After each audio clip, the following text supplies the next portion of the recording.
ஐந்து கரத்தோனை போற்றி, ஆனை முகத்தானை போற்றி, மூஷிக வாகனை போற்றி, மூலப்பரம்பொருளை போற்றி, சித்தி புத்தி விநாயக பெருமானை போற்றி. குருவே சரணம். இணையத்தாள் இணையங்களுக்கு வணக்கம்.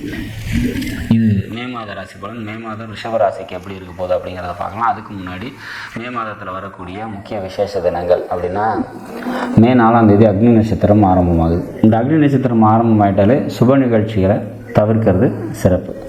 10ஆம் தேதி மே 10 அக்ஷய திருதியை, திருதியை தேதியும் சித்திரை மாதமும் கூடிய நாள் தான் அக்ஷய திருதியை. அன்றைய தினம் நம்மளால் முடிந்த உதவிகளை மற்றவங்களுக்கு செஞ்சுட்டு வரும்போது அது பன்மடங்கு பெருகும் அப்படிங்கிறது ஒரு ஐதீகம்.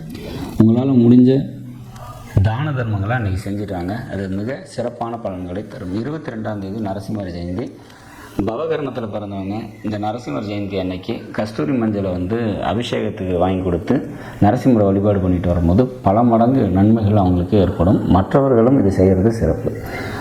22ஆம் தேதி மே 22 வைகாசி விசாகம். அன்றைய தினம் முருக கடவுளை வழிபாடு பண்ணும்போது வாழ்க்கையில் மேன்மையை அடையலாம். 23ஆம் தேதி புத்த பூர்ணிமா. அன்றைய தினம் சிவன் வழிபாடு செய்வது சிறப்பை தரும். 28ஆம் தேதி அக்னி நட்சத்திரம் நிவர்த்தி. சரி, இது எப்படி இருக்க போகுது இந்த மாதம் அப்படின்னா, ராசிநாதனான சுக்கிர பகவான் ராசிக்கு 12 இருக்கார். அப்போ அலைச்சல் விரயங்கள் ஏற்படும் அப்படிங்கிற மாதிரியான ஒரு சுச்சுவேஷன்ஸ். ஆனால் கூடவே லாவாதிபதியோடு சேர்ந்து சஞ்சரிக்கிறார். அப்போ அலைச்சலின் மூலமாக நன்மைகள் ஏற்படும் அப்படிங்கிற மாதிரியான ஒரு அமைப்பு. பொருளாதாரம் நல்லாயிருக்கும், குடும்பத்தில் ஒற்றுமை நல்லாயிருக்கும், பொருளாதாரம் முன்னேற்றம் ஏற்படும், குழந்தைகளால் நன்மைகள் ஏற்படக்கூடிய நல்லது ஒரு மாதம் இந்த மாதம் அப்படிங்கிறது சொல்லுவோம்.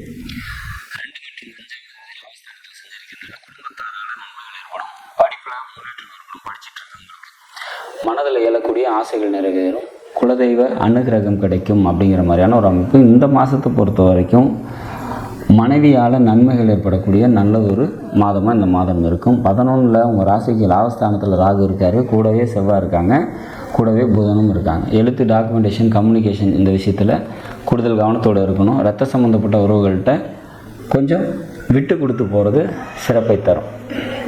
சரி, 12ஆம் அதிபதி லாபஸ்தானத்தில் இருக்கிறதுனால வெளியூர் பயணங்களால் நன்மைகள் ஏற்படுறதுக்கான வாய்ப்புகள் உண்டு. மொத்தத்தில் இந்த மாதத்தை பொறுத்த வரைக்கும் பொருளாதாரம் நல்லாயிருக்கும், குடும்பத்தில் ஒற்றுமையான சூழ்நிலைகள் ஏற்படும், குழந்தைகளோட மகிழ்ச்சியான ஒரு சூழ்நிலையில் இருப்பீங்க அப்படிங்கிற மாதிரியான ஒரு அமைப்பு. மொத்தத்தில் இந்த மே மாதம் ரிஷபராசியை பொறுத்த வரைக்கும் பல நன்மைகளை தரக்கூடிய நல்லதொரு மாதம். 4ஆம் அதிபதி அப்படின்னு சொல்லக்கூடிய சூரிய பகவான் விரயஸ்தானத்தில் உச்சத்தில் இருக்கார்.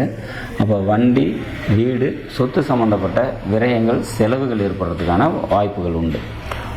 மற்றபடி இந்த மாதத்தை பொறுத்த வரைக்கும் உங்களோட முயற்சிகள் வெற்றி பெறதாகவும் பொருளாதாரம் மேன்மையிடக்கூடிய நல்லதொரு மாதமாக நிச்சயமாக இருக்கும் அப்படிங்கிறது உறுதியாக சொல்லலாம். மகாலட்சுமி வழிபாடு கூடுதல் சிறப்பையும் நன்மையும் உங்களுக்கு தரும். நாடும் நாட்டு மக்களும் நலமுடன் வாழ நவகிரகங்களை வேண்டி அமைகிறேன். நன்றி, வணக்கம்.